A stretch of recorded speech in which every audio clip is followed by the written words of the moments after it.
This is VSiN, the sports betting network. The numbers told the story. They always do. It's one of those idiots who believe in analytics. This is a numbers game with Gil Alexander on VSiN. Good Friday morning to you. It is a numbers game at VSiN, the sports betting network, VSiN.com, Game Plus, iHeartRadio, YouTube TV, and of course, Sirius XM channel 158. It's Gil Alexander. That right there is Kelly Bidlin, everybody. Producer number 9. So much more than a producer. Hey, how we doing? It's a football Friday. That's right. Doing very well. Chris Felica will join us a little later on with his college football plays of the day. You know what we have to do? We have to pay tribute to Chris Felica. He's super modest about his performance in contests. And we gotta. Not to me. He's texting me all the time. Oh, is he really? Yeah, he's like, don't tell Gil this, but like, I am good. the greatest ever. I'm so good at this. Chris Felica's college football plays of the week. Bob Stoll, Dr. Bob, coming off a loss. What are we now on the season? 10-3? 10-3 ATS? How dare he lose a game? His college football play of the week. Paul Carr on the Premier League, and then Steve Fezzik a little later on, talking to us about everything that's on his mind, sports betting and beyond. Who knows? We'll try to do more human Steve Fezzik than Twitter Steve Fezzik, if you know what I mean. He's in studio a little later on the show. We'll go around the NFL week number 10, game by game, after the monstrosity of a football game that occurred last night at Elevation at Mile High. Good God, what was that? One of the worst football games I've ever seen. I'm going to say that's true. Yeah. One of the worst. Denver Broncos beat the Las Vegas Raiders 10-7. For Survivor players, oh my God, what a sweat that was! Yeah. What a frustrating sweat. When you win that in Survivor, do you even cheer? Or do you just drop on the couch and you're like, oh my God, I can't believe that's over? Yeah, you drop to your knees and look up at the sky and praise whoever above. Broncos do not cover, though, despite all those advanced analytics, despite all the situation, Raiders coming into Elevation, short week after playing an overtime game, all that stuff. Yeah, no. Broncos end up 13 yards shy of a cover at the end. Not that they were really trying to score at the end.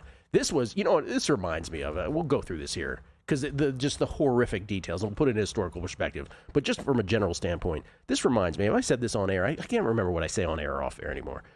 My dad was an engineer. He was a mechanical engineer, my dad. Okay. So, he was always commenting on buildings in the D.C. area. That's right. Up. Okay, yeah. You know this story? I think I've heard this story. So, I didn't know that was his exact job, though. It's interesting. Yeah, he sometimes said electrical engineer, sometimes mechanical engineer. But anyway, he did like air condition and heating for buildings. HVAC.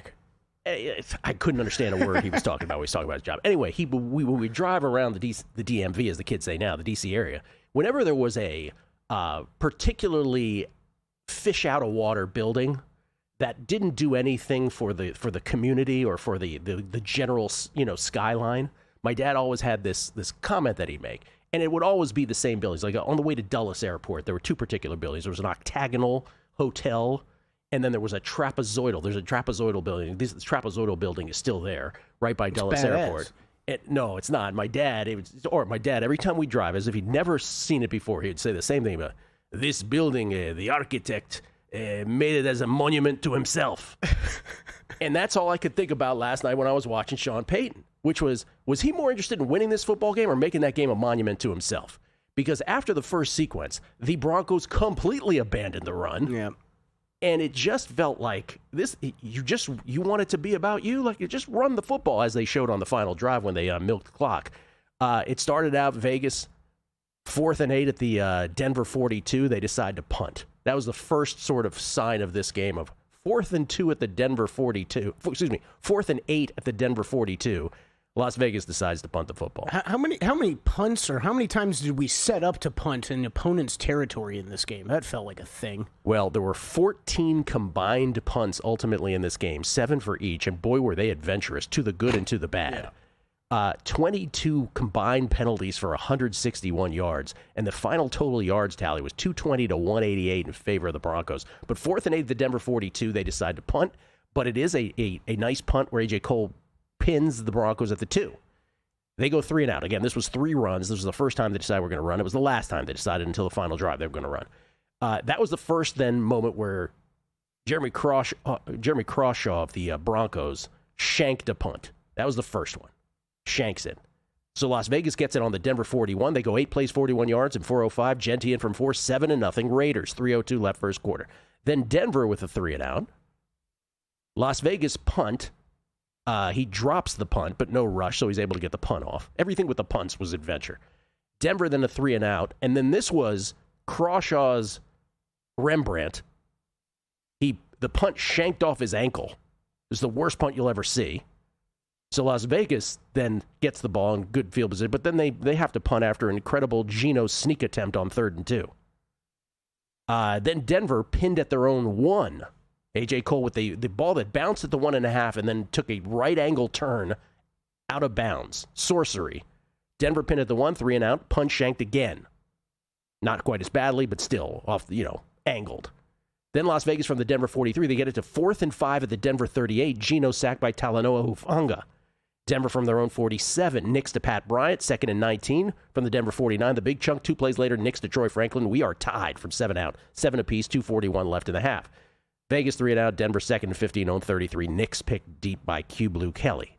Halftime. Third quarter, Denver from their own 9 after a penalty on a kickoff return. So many penalties. Immediately false start, 3-and-out. Las Vegas after a hold on a punt return, 3-and-out. Denver after a backwards... Okay, now here's again. This is a part of the monument to himself portion of the ballgame. Denver starts running the football well. This was the first drive they started to sustain on the ground since the first drive of the game. And then they decide on 3rd and 1 at the Las Vegas 36, they're going to do the old backwards pass, double pass thing. And Cortland Sutton sacked 5 yards behind the line of scrimmage. What are you doing?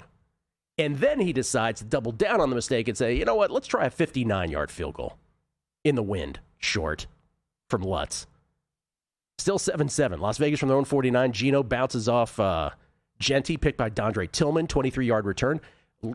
Denver set up at the Las Vegas 33, backwards on an OPI, 3-and-out touchback. Jeremy Crawshaw, once again, with just a horrific punting performance. It's just an awful game. Mm-hmm. Las Vegas 3-and-out, including a intentional grounding punt block by J.L. Skinner's face. Denver at the Las Vegas 12. Surely they can punch it in from there, Kelly. 3-and-out. Lutz, 32-yard field goal, good, 10-7. Closing seconds of the third quarter. And then finally in the fourth, Las Vegas first play, Geno hurt, pick it in, 3-and-out. Denver 3-and-out. Las Vegas after illegal block from their own 10. Geno back in the game, matriculate. He's limping. They still have to punt.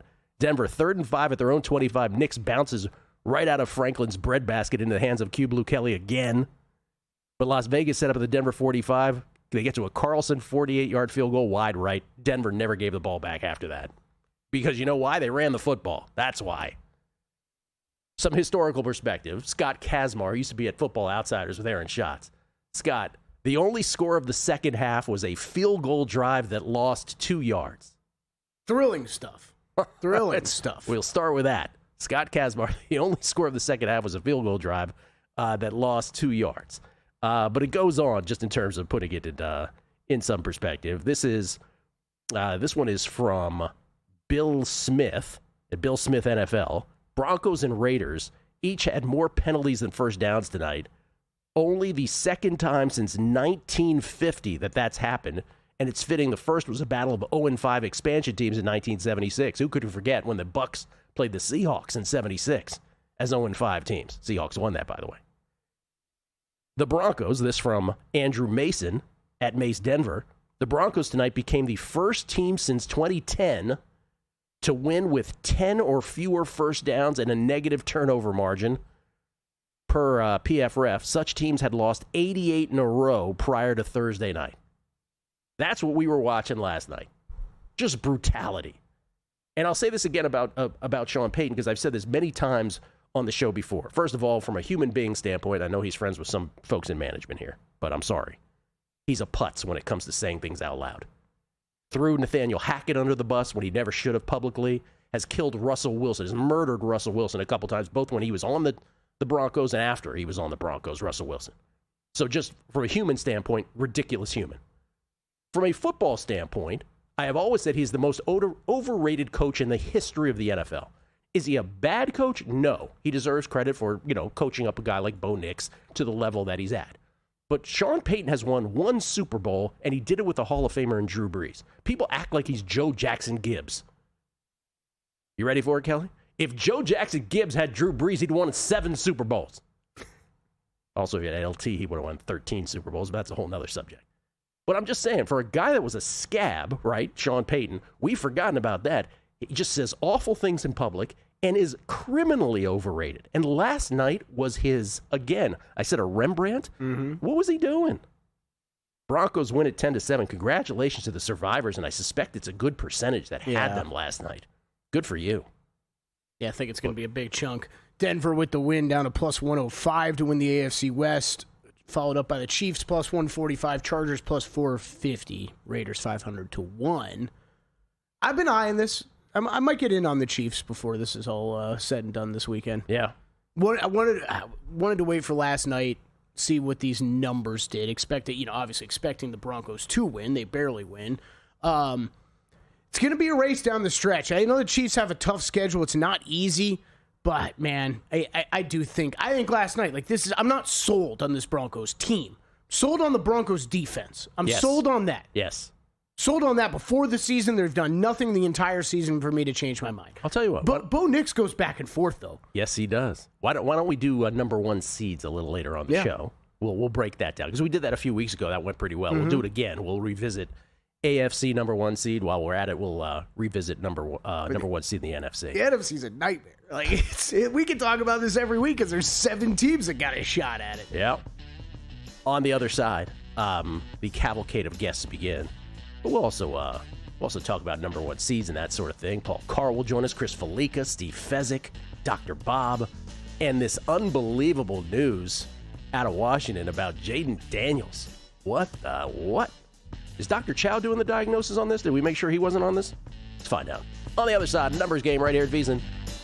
If you're serious about football betting, VSiN's got your weekend game plan. Fridays at 7 p.m., it's the Circa Friday Football Invitational. Saturday morning, VSiN's college football tailgate show at 9 a.m., breaking down matchups, props, and big-time bets. Later that night, join the football contest show as the sharpest betting minds give you their picks for Sunday's game. And Sunday at 9 a.m., lock in with Mitch and Paulie on VSiN's Pro Football Tailgate Show. Your final stop before kickoff. Check out the full lineup at VSiN.com and join us on the Sports Betting Network. So, Paulie, have you had a chance to read the VSiN Daily yet? Yeah, came in at 3 a.m. What's Bill doing up that late? Well, rumor has it starts off with a 12-hour meditation session. Then he just pours himself over film and live TV, really focusing and taking it all in. Bill's in with the biggest insiders, talking trade secrets, strategies, the whole nine, absorbing the info. And then and only then can the writing process begin.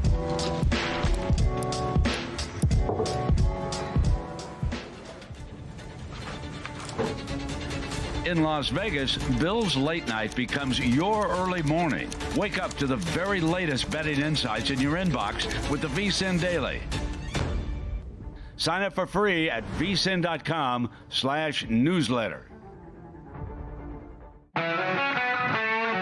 Coming up on Friday's edition of Money Moves, it is a football Friday. We'll look ahead to the NFL and college. I've got a really strong feeling that the Chicago Bears are in a little bit of trouble this weekend. We'll tell you why. Plus, a triumvirate of VSiN contributors. Will Hill gives us his best bets for the weekend. Mike Palm stops by to share some wisdom on what's going to happen on the ice. And Zach Cohen has a ton of best bets for the NBA on a Friday night. So join us on Money Moves. It's 11 to 1 Pacific, 2 to 4 Eastern on VSiN, the Sports Betting Network.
VSiN, the sports betting network. Want to bet smarter? Start with smarter insights. Right now, you can check out Greg Peterson's college basketball best bets, Week 10 NFL Survivor analysis, and UFC Vegas 111 picks and podcasts. Later today, you can check out Zach Cohen's NBA picks and props, Jonathan Davis's NHL best bets, and the top NFL Week 10 player props. Unlock every article with VSiN Pro. The Sports Equinox Special gives you full access through May 1st, 2026 for just $120. Sign up now at VSiN.com/subscribe and stay sharp through spring. Is that UFC Vegas 111? Is that what it is? For real? That's what it's called? Okay. By the way, I was so into the Broncos and Sean Payton and all that I failed to say, okay, we have tennis picks this morning that haven't started yet, and I think this one just started. The WTA Finals, just started. I'm on Jessie Pegula. I got her at plus 170 last night. I actually got a plus 190 right behind us here at Circa, here right before the show, trying to slay the dragon that is Elena Rybakina here at the WTA Finals semis. I got Pegula at plus 170. You can get her at a better number, but it has started. So for in-game purposes here, you can still get her at great numbers. It's literally like a few points into it. And then a little later on, Lorenzo Musetti, minus 127 versus Sebastian Korda. Or as Kelly said earlier, Lorenzo Musetti. Musetti. Pegula right now, Musetti then. Sorry I didn't say it. I see 125 at DraftKings, so you can get a couple cents better than Gil. There you go. No CLV today. No CLV today. Man, what? You got her at plus 190? Right here behind it, Circa this morning, yeah. One game in, plus 125. Okay. One game in, it's plus 125. Yeah. And Rybakina won that first game. So shop around on that one. How was that I'm just looking at DraftKings. How was that possible? Well, that's what I'm wondering what she closed at DraftKings. Not that far from plus 190. Yeah, so why would the live odds should not be that much worse? That is odd. So don't bet it at DraftKings, in other words, is what we're saying. The big news from Washington. Then she goes up 15 love odds serve. It is plus 225. I have no idea what's going on. These are all just locked. You can see the number moving, but they have it locked. Right, so that's what it's doing right now. So you can't even get in on it, but it's all over the place. Listen, don't bet live unless it's a commercial at DraftKings. Yes. Underdog NFL. This was first reported. Who's this first reported by? We want to give the credit because I don't think Underdog NFL was. No, the first you're absolutely report. right, Gil. Yeah. No, I did not bother to follow up on it. Well, you probably should have done that. Yep. I'll find it for you. Jaden Daniels does not need surgery. Has no ligament damage. Coming from Ian Rappaport. So not from Dr. Chow, thank God. Correct. His MRI, medical opinions revealed positive news. He will not be placed on IR immediately. This is amazing.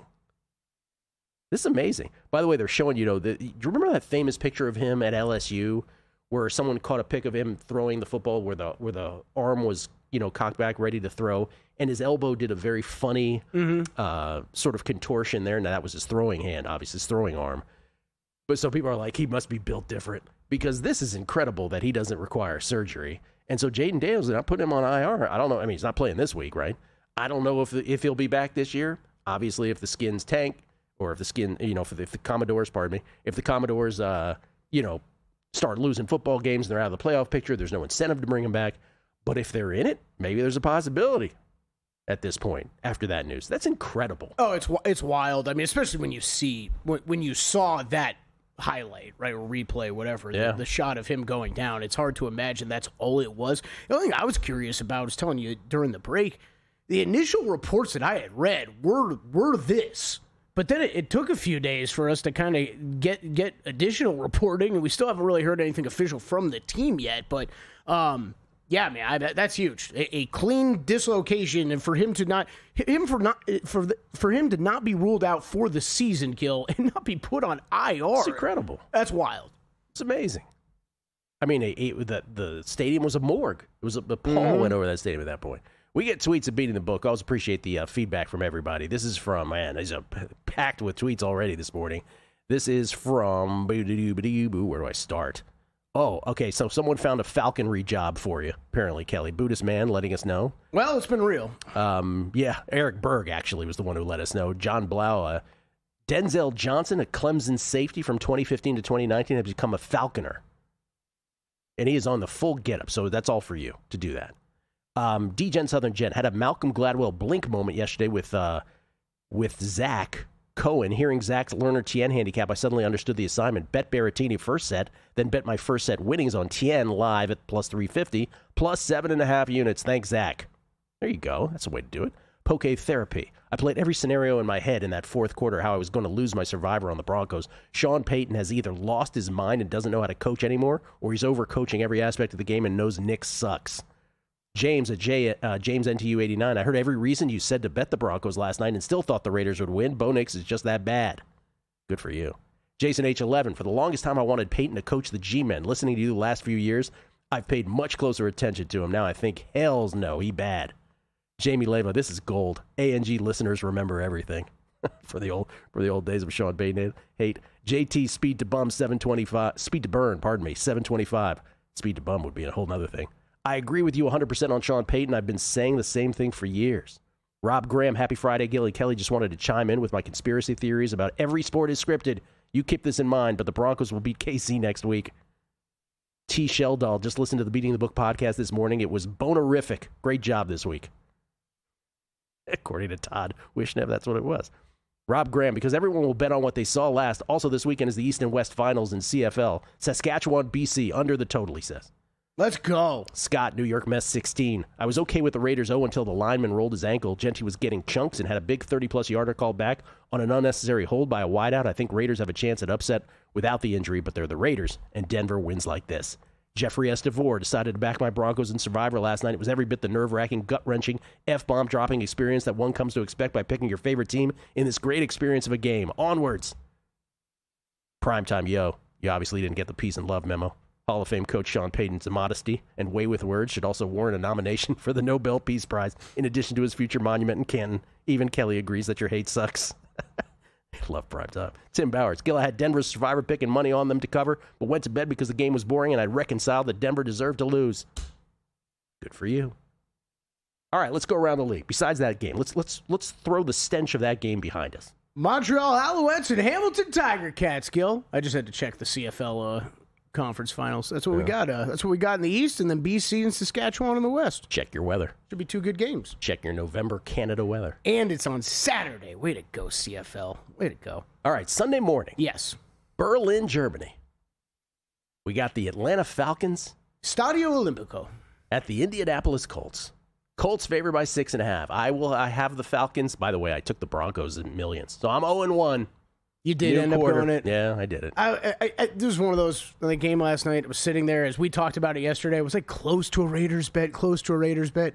Never pulled the trigger. And it's one of those after the game where you're like, wow, I wish I would have bet that. But then you're like, do you really? Like, are you proud of the way the Raiders played? Yeah. You know, like, do they deserve to win you money? No. No. You're on Falcons? I am on in millions, right? In millions, I'm on the Falcons. I think Rappo here. I think the Colts bounce back after the Steelers. I don't think I'll be betting it, but Colts will be, I think, on my millions card under 7. Yeah, it'll be interesting. Again, the positive spin on the Colts. They were -5 in turnovers, and they only lost by 7 to the Steelers. Positive. I think a big difference with us in this game is you're just more of a Falcons believer than I am. Yeah, although that belief is being tried. That's for sure. Let's go to the conventional window Sunday morning. Browns at Jets. So the Browns, people are considering the Browns for Survivor. I don't think I can do that. A lot of people on the Megapod, Las Vegas Chris, think this is an overreaction.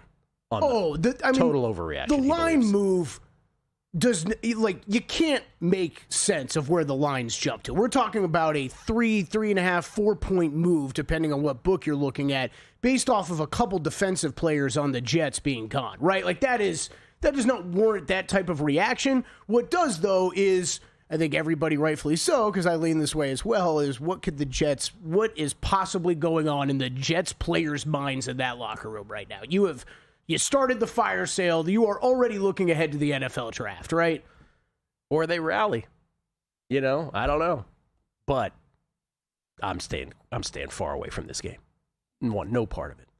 Next. Yeah, laying points with the Browns on the road. Look, the Browns' defense is awesome. Dylan Gabriel is not an NFL quarterback. That would scare me, both in Survivor and just to lay the points. Here's what I've heard about folks who have considered playing the Panthers in Survivor.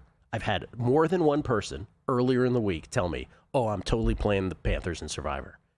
to only have those very same people 2 days later turn around and say, I pivoted, I'm not playing the Panthers in Survivor.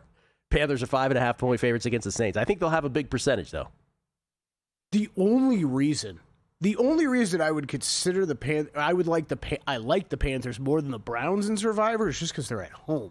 Well, and they're also a bigger favorite. I mean, it's a lot of reasons to like them. Yeah, but that's right. Them being at home, what part of the reason they're a bigger favorite? But this Panthers team, to me, Gil, this is still like a bottom 6, bottom 7 team. Yeah, they're a perplexing team. How in the hell are they 5-4? Now, I have no idea. I have an under 6.5 win total that's might as well be in the garbage right now. But it feels ridiculous. I'm going to lose it. Yeah, this team sucks. We'll get to the rest of the games. We'll take a Premier League break with Paul Carr momentarily on the other side, and there's an early break for Pagula. Let's go, Jess. It's a numbers game right here at VSiN, the Sports Betting Network.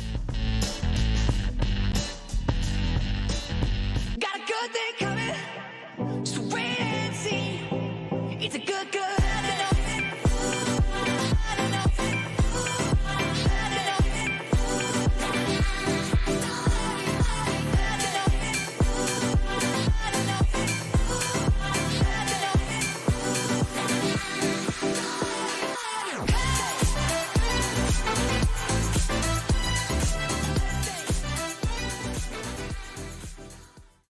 Your sports betting game with VSiN's exclusive betting splits. Stay ahead with real-time market trends and track bet percentages on any matchup. Then uncover the edge by comparing them to the amount of bets placed to find out where the sharp money is headed. Upgrade to VSiN Pro to access betting splits, live odds, line moves, power ratings, and in-depth game analysis. Go to VSiN.com/pro to join VSiN, the sports betting network.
This is VSiN, the sports betting network.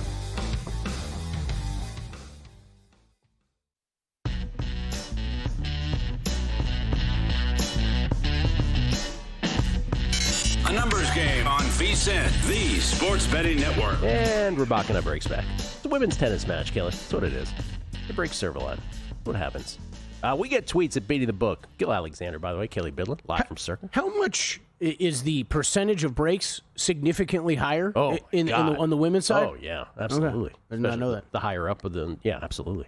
Ride-a-Code 99 on Twitter. I live in NOLA. That's New Orleans, Louisiana there for you, Kelly. And have friends who are acquaintances with Peyton. This is what I've learned. Peyton loves himself some Peyton. Yeah, that tracks, as the kids say. Kevin Ryan, Gil, I listened to your recap of the Broncos game. Allow me to give you mine. Drek. Little Yiddish on the show. Drek. Thomas Tinsley. Last night I placed a small wager on Las Vegas to beat Denver on a prediction market. The new wave is here. Will Denver win the game? With the yes option costing 81 cents, no 20 cents, $1 returns per contract. Well, too bad. Didn't work out for you.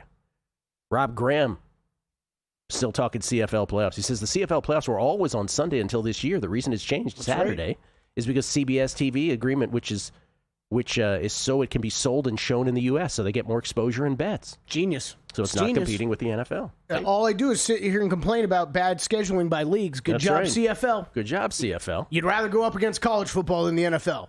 Was the Warren Sharp joke yesterday? If you really don't want to be seen, get on ESPN. Warren Sharp with a zinger. This is a zinger from Warren. Doesn't strike me as a zinger guy, but he threw one out yesterday. Paul Card joins us now from the heartland, middle of the country. Courtesy of the Progressive Guest Line. You can follow him on Twitter at Paul Carr. That's C-A-R-R. Coming off, from True Media Networks, by the way, coming off a 3-0 soccer sweep. What's happening, Paul? Yeah, we're finding our way. And Gil, I have to tell you, I'm very proud of a life choice I made yesterday. Instead of watching the Broncos Raiders, I went to see a movie. I came out of the movie and had text chain of football friends who were commiserating about this being the worst game ever and how are the Chiefs 2 games behind this team, et cetera. So it's amazing. Sometimes you just make a good decision. First of all, great life decision. What did you go see? I'll bite. What did you go see? The new Predator movie, Predator Badlands, which gets a thumbs up. All right, thumbs up. If you like action movies, Predator movies especially, this is a good one. Who in the Carr family suggested that? Would that be you to go to see that? Yeah, I went by myself. Oh, that's so nice. That's so nice. Wait a minute. Wife and daughter not interested. And so what do you say? You say, hey, look, I'm going to sit this one out. I'm going to actually go see a movie. And they're like, and your wife is like, okay. What's that exchange like? I usually go when they're in bed. You know, daughter's in bed at 8, wife will head to bed shortly thereafter. So you find like a 9 o'clock screen or something, and works out well for everybody. Way to keep them safe, Paul. Way to keep them safe. There we go. I'm glad to hear that that's a good film because I will see it at some point. And I know there's a lot of people like the Hollywood hardos, right, that get sick of all these reboots and kind of the franchises that were once something, trying to bring them back. I'm the target audience for that. Like, if you throw dinosaurs in Jurassic Park movies, like, it should be easy to entertain me. Predator movies should be easy to entertain me. That's why I got so mad that I thought the last Jurassic Park was terrible. It was awful. Half of that movie was the most irrelevant storyline, and it was incredible. With the whole family, and get out of my movie. I'm here for Predator with you, though, Paul. Let's go. Yeah, this one is good. I mean, it's what you want from a Predator movie. You get kills, you get action, and if you can't see it on a big screen, see it on a big screen because that's how it should be seen. Do you often go to the theater? I've been to the theater one time since the pandemic. Once. Yeah, no, I'm a movie guy. I think studying in college, I usually get there about twice a month, one way or the other. Try to see most of the Oscar movies. So that's good. Yeah, big movie guy. I was a huge part of my life before the pandemic. I always went to the movies. It's changed so much for so many people. It's one of my favorite questions to ask people just socially, like, when's the last time you saw a movie? And so many people, it's months. I don't remember. Yeah. It was something with the kids. It's just times are changing, sadly. Yeah, I miss it, but I haven't gotten around to getting back there. Okay. Maybe I'll go see that. Probably not.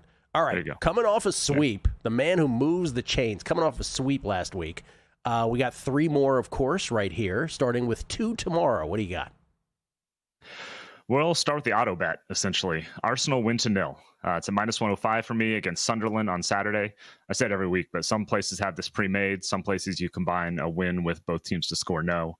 But you should be able to get -105, -110 range. Look, Arsenal has 8 straight wins to 0 in all competitions. So until this stops, I'm going to keep betting it. That ties an English top flight record, Gil, that was set in, get this, 1889 originally. Wow.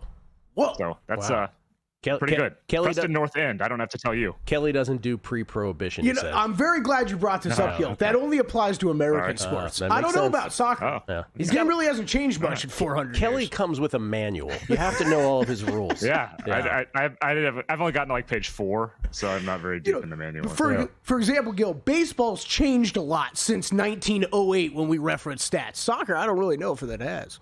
Same game. There's been a few. Just when they're trying to put a ball into a net. That's all they're doing. Arsenal to win to before we move on from Arsenal win to 0 at Sunderland. Isn't Sunderland like in Champions League position right now? Yeah, they're in 4th place. Probably the biggest surprise of the Premier League season for a team that was the 2nd or 3rd favorite to be relegated. They're running hot. Like, they're not the 4th best team in the league. Their expected goal difference is, I think, 13th right now. So they're kind of a mid-table team. But even that is above what most people thought they would be playing at. So I don't like them in this game at all. They don't take a lot of good shots. Arsenal gives up the lowest quality shots in the league. But yeah, they're in 4th place. And they're already at that point where they have enough points where, let's see, they have 18 points so far. So that's, halfway or more to keeping you safe, probably. Yeah, 40 is usually the magic number, but it's been a little lower lately. And they're over halfway there, or almost halfway there, and they've only played 10 games. So they're doing well. All right, the other one, it's interesting that you say that's the autoplay. Arsenal win to 0 against Sunderland, because the other one involves Wolverhampton, which, again, they've got 2 points through 10 games. The all-time low is 11, and they now are on pace to beat this. The old on-pace thing. This is not the autoplay here? It kind of is, too, to be honest. Yeah. I've been fading them a lot. I got them at plus 320 to be relegated before the season, and now they're at minus 600. So I don't say that to brag, but just to point out how bad they've been so far this year. The good news, I guess, is they finally fired their manager on Sunday. Yeah. The bad news is they haven't found a replacement yet. So they've been trying to get a guy from the 2nd division, and that team's not sure they'll let him go. But to me, it's more just a symptom of the dysfunction that's there. Because, look, I don't have any problem with changing a manager at this point because, hundreds of millions of dollars are at stake in staying up. But it's clear they didn't have a plan to replace him. That's the problem. Mm-hmm. So I'm fading Wolves here. I'll lay a 1.5 with Chelsea. Chelsea hasn't been spectacular, but they've been pretty solid this season. And they do have the 2nd most goals in the league. Wolves they only have 6 non-penalty goals in 10 games. So this just feels like Chelsea's not in a get-right spot, but it feels like a get-right kind of a game where they just 2-3-1, something like that. And this is never even close. There's no new manager bounce to be had yet. They're just a mess, and I think still will be. Okay, Sunday, the match of the week, though. We talked about Arsenal being number 1, Sunderland's number 4, but the 2-3 right now in terms of the early season Premier League table, Man City and Liverpool, Sunday. Yeah, 10 games in, and the top 3 are the top 3 would be now. So this is almost, not literally, of course, because we're early, but it's almost like a playoff game to see who's going to be able to at least give Arsenal a run this season. Man City has 1 more point than Liverpool so far. Their underlying numbers there's a little bit bigger of a gap, about 9 better in goal difference, not quite that much in expected goals. I'm still fading Liverpool here. They've lost 4 of their last 5 Premier League games. I know they beat Real Madrid in Champions League midweek, but City's been playing well. They've won and dominated 4 straight home games, won them all by multiple goals against decent competition. Not quite Liverpool, but there's only a couple of those opponents. City's healthy.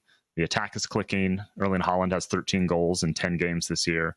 And everyone else is finding their form behind him. Phil Foden, Ryan Cherky, new acquisition up top. So City looks better than Liverpool right now. So at minus 110, I will take that and apologize. Well, I'm not apologizing to Chris Felica. I'm taking City to win, minus 110. Don't apologize to that Coming guy. up in about 20 minutes, apologizing to that guy. Yeah. Coming up in about 20 minutes, though, Chris Felica will tell us why he's ready to make a bet on Liverpool. That's just right. maybe in a different competition. Oh. How about that? Oh, okay. I'm definitely joining Paul on Man City on Sunday. For any people out there planning to watch the early NFL game, this will start at about halftime of that. So, yeah, nice little double screen action. Sunday. Tomorrow, then, Arsenal win to 0 against Sunderland. Chelsea giving up the 1.5 at even money versus Wolverhampton. The 2-point Wolverhampton Wolves. Sunday, Wolverhampton Wanderers, right. affectionately called the Wolves. Okay. You got to say it properly. It's a tough one, yeah. That's right. It's not Wolverhampton Wolves, Wanderers, it's just Wolves. but you can't say the Wolves. You It's just go Wolves. Right. People just call it Wolves. All right, I really got to get that good. And then Sunday, Man I'll City. get you guys a chart. Please do, because I know there's a whole thing with Hotspurs and Spurs, same kind of thing. Tottenham Hotspurs, Spurs, but not the Spurs. And, it's a whole thing. Man City over Liverpool on Sunday. Real quick, last 30 seconds. You're a Dolphins fan. You okay with Greer being fired, but not McDaniel? Yeah, I mean, changing the coach at this point, is almost a whatever. And note I sent you last week about Greer. He had to go. Since 2019, guys he's drafted have made one Pro Bowl with the Dolphins. That's incredible. Wow. Yeah. Everybody makes the Pro Bowl, too. So for anybody, right, exactly. And that was 1-2 a year, right? 1-2 Tagovailoa Correct. a year. That was Tua's great year in 23. So anybody who says this was not a merited firing for a guy who's been GM for as long as he has been, that's the only stat you need. Chris Greer, thank you, Paul. Appreciate it as always, man. You bet. Have a good weekend. You too. Paul Carr. Kelly and I continue with Week 10 in the NFL next, right here on A Numbers Game. VSiN's player prop projection tool is now available for the NBA. Get projections for points, assists, rebounds, and more powered by Opta AI. On VSiN.com/NBA props, we line up our projections against the latest DraftKings odds so you can quickly spot mismatches and find value before the market adjusts. The NBA player prop projections tool is available exclusively to VSiN Pro subscribers. Check it out now at VSiN.com/NBA props and join us on the Sports Betting Network. Join the guru, John Hansen, at the intersection of prop betting and fantasy sports on Prop Points, only on VSiN. Lesson number one, Patty's back. I still believe that Caleb Williams is not any good. And, other than Rome Odunze, I don't trust anyone that can't run the ball. John and his guests will help you find the connection between the two and give you his expert advice on how to capitalize when a number is too good to pass up. Prop Points, weekdays at 1 p.m. Eastern on VSiN.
VSiN, the sports betting network. Get ready, Las Vegas. The Neon City Music Festival is here. Free, all ages, celebration of music, food, and art. Experience electrifying performances by Waldorf, Maryland's Good Charlotte, Deadmau5, Breaking Benjamin, Two Friends, De La Soul means of the soul, and more. This festival without fences will bring you mouth-watering food, stunning 3D graphics on the Viva Vision screen, and jaw-dropping performances, all free, November 21st through the 23rd. An experience you won't want to miss. Book your stay downtown at Circa Las Vegas. Details at neoncityfestival.com. That's neoncityfestival.com. What are the odds of you being at that concert? I might be. Yeah? Yeah, I might be. That Friday night looks pretty good. Good Charlotte and De La Soul. Yeah. I would check that out. Yeah. All right, it's free. I want to hear more about the culinary experience. That's what I just my ears caught on to. It's mouth-watering is what it says. Yeah. Yeah. I want to know what that's about. We get tweet speed of the book. John Balduzzi, best listeners in the game, because they will share stuff that have nothing to do with anything, and I am fascinated by it. He says, I'm listening with my kid on the way to Baltimore for a lacrosse tournament. Sweet. Oh, it's the ground zero for great lacrosse. Lax, bruh. He says, fun fact from the kid, Maryland has no natural lakes. That tracks. Huh. That checks out. Yeah, no natural lakes in the state of Maryland. I love little fun facts like this. Please continue to tweet random stuff like this in. It makes me smarter. It makes everybody smarter. Yeah. Brosec 1870. I'm going to steal that probably twice this weekend. How mad is Fezzik about VSiN doing Starbucks ads? Are we doing Starbucks ads? Oh, he's not going to like that. Las Vegas 514, yo. That weird-shaped building you speak of is called the Center for Innovative Technology. It's a inverted pyramid. Drove past it the other day. Yeah, he knows. Las Vegas knows. Right as you do the Dulles Access Road, as you approach Dulles Airport in Northern Virginia, it's trapezoidal. But what he's saying is it's a inverted pyramid. I thought you were talking about the Pentagon. No, okay. No. The Pentagon is an actual government building. Serious with the Department of Defense is. How'd your dad feel about that one? He never commented on the Pentagon. No, he never commented on the Pentagon. Great people, dub building. Zach Cohen. Hey, Zach Cohen's responding to the D-Gen, Southern Gen. And then Roger Jones, Brocco wins. Guys, happy Friday. Keep up the great work. There was some misinformation provided earlier. The CFL has been playing the first 2 rounds of the playoffs on Saturday for several years. It pains me as a Manitoban to say Saskatchewan should crush BC this week. Yeah. Get them, Rough Riders. Manitobans don't like to say that. All right, back to the NFL, week number 10. Early window continues. Buffalo Bills at the Miami Dolphins. Bills favored by 9.5 at Paul Carr's Dolphins. The question of which of the big favorites is the most likely to lose outright. A bunch of us landed on the Colts just because it's a Berlin game, so it's a little weirdish. I don't think anybody said the Bills. I was going to say, I was wondering why you were bringing that up. I would have been shocked if that was an answer. I think this is...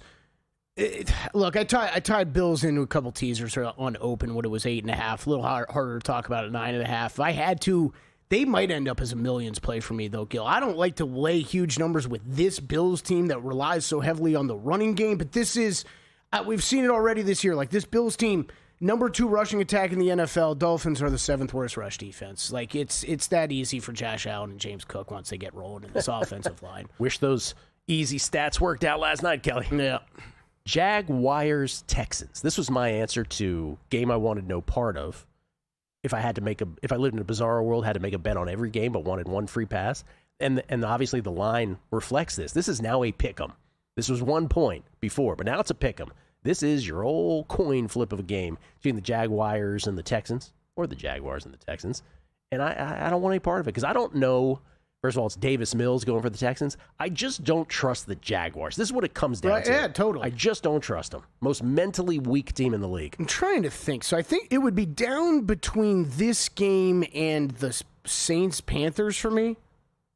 For your Megapod question, I think it would be... I think Will answered that one. I think it would be Saints-Panthers, the one I want no part of. Honestly, would be lean a little bit to the Texans side here. Because, look, at least what's the best unit on the field? It's still the Texans defense, right? Correct. At least know I've got that and at home. Yep. And, I don't know. The Jags are all over the place. The Jags are still the Jags. The Jags have been the same dang team since Trevor Lawrence got drafted. Ravens at Vikings. This was a guessing lines play. Again, the most sparse picks ever from a guessing lines. Just one.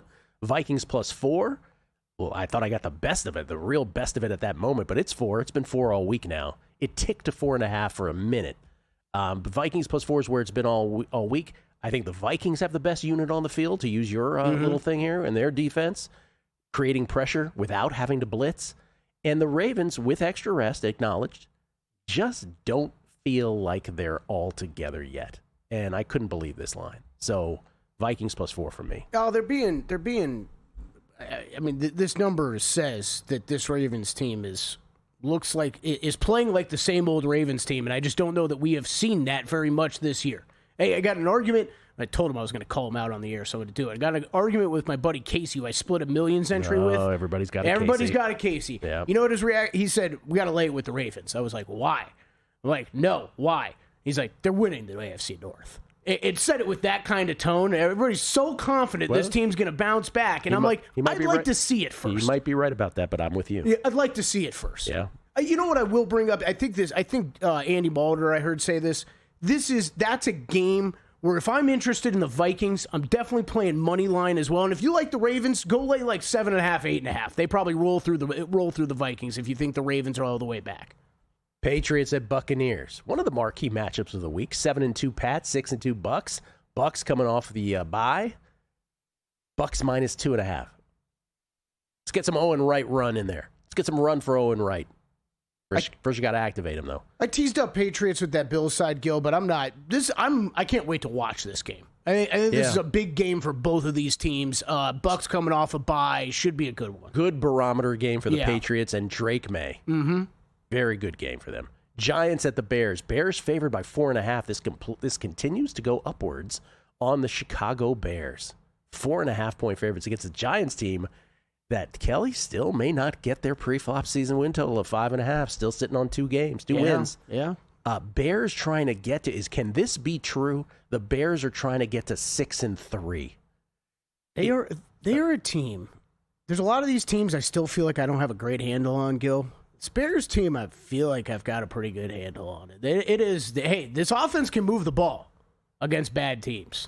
When they go up against good teams, I don't know about this, but the Giants are not a great team. So it would be lean Bears for me. I think I'm going to fire on the over. I am shocked, though, why this total keeps dropping. This is at 46.5 now. The Giants been able to move the ball with Dart. I think we're going to see points in this game. So maybe that's a weather thing you have to keep your eyes out for. It's only Friday. Maybe there'll be wind in Chicago, but I might end up on the over. Probably going to end up on the over. Some NFL standings quirks. The Bears have the exact same record as the Lions. Both are 5-3. And the Carolina Panthers have the exact same record as the Kansas City Chiefs. Both are 5-4. It's wild. Well, what number could you have gotten on that before the season? Yeah. To the late window, early part of the late window, the 4:05 Eastern starts. Cardinals at the Seahawks. Seahawks up to 7 now. Total 45. I'll lay it with Seattle. I just keep doing it. Keep doing it. It's 6.5, 7. So shop around depending which side you're looking at. If you're looking to bet today, there are multiple out there that I see. But yeah, I laid 7 on early with the Seahawks, and I laid 6.5. It feels like I'm betting them every single week at this point. But Cardinals, very, very different defense you're going up against this week as opposed to the Dallas Cowboys a week ago. Cardinals on short rest, but a lot of love for the Cardinals after that performance behind Jacoby Brissett, who will be starting for them again this Sunday at Seattle. To the late part of the late window, 4:25 Eastern starts. The Lions, 8-point favorites at the Marcus Mariota-led Washington Commodores. But again, great news about Jaden Daniels. Mm-hmm. No surgery required, no ligament damage. Man, oh man, Superman. Going to do the super best he can. Lions -8. I think the Lions can name their score. I played the Lions. Yeah, my only concern is how banged up. Like, they got more injuries last week. That defensive backfield still banged up, and the offensive line, they had multiple guys exit that game last week. You got Penei Sewell questionable right now. Taylor Decker's questionable. Dan Skipper's questionable on that offensive line. It's the only thing that concerns me, Gil, but I think everybody's brought it up. Dan Campbell, awful loss. Like, I agree with you. I think they roll in there, go into Washington and roll them, but I'm not betting it. The Lions are either going to score 30-plus or 40-plus. There's no below that. Okay. And I don't think Washington can quite keep up with that. Rams at the Niners. Rams are up to a 4.5-point road favorite. That's getting a little high. Yes, it is. Mac Jones behind center once again, do we think? Yes? Yeah. I think so. Yeah, we think so. We keep checking. It's all still vague. Every week. Brock is questionable right now. No play for you, though? yet? No, but I don't know. We haven't talked much about that game. Doesn't that spread's getting a little high for me? Little high. 49ers at home. Yeah, a little high. I know they've got a lot of injuries, but that's a good coaching staff. Yeah. We'll do the primetime games on the other side. You want to squeeze them in? Let's squeeze them in. Steelers at Chargers. Chargers favored by 2.5. Chargers, nothing for me. It's not going to be a play. Yeah, home game at SoFi for the Steelers. Eagles at Packers Monday night. Packers favored by 2.5. Great game. I bet the under. This is another one. Yeah, great game. Going to tell us a lot about the NFC. I think we see little points.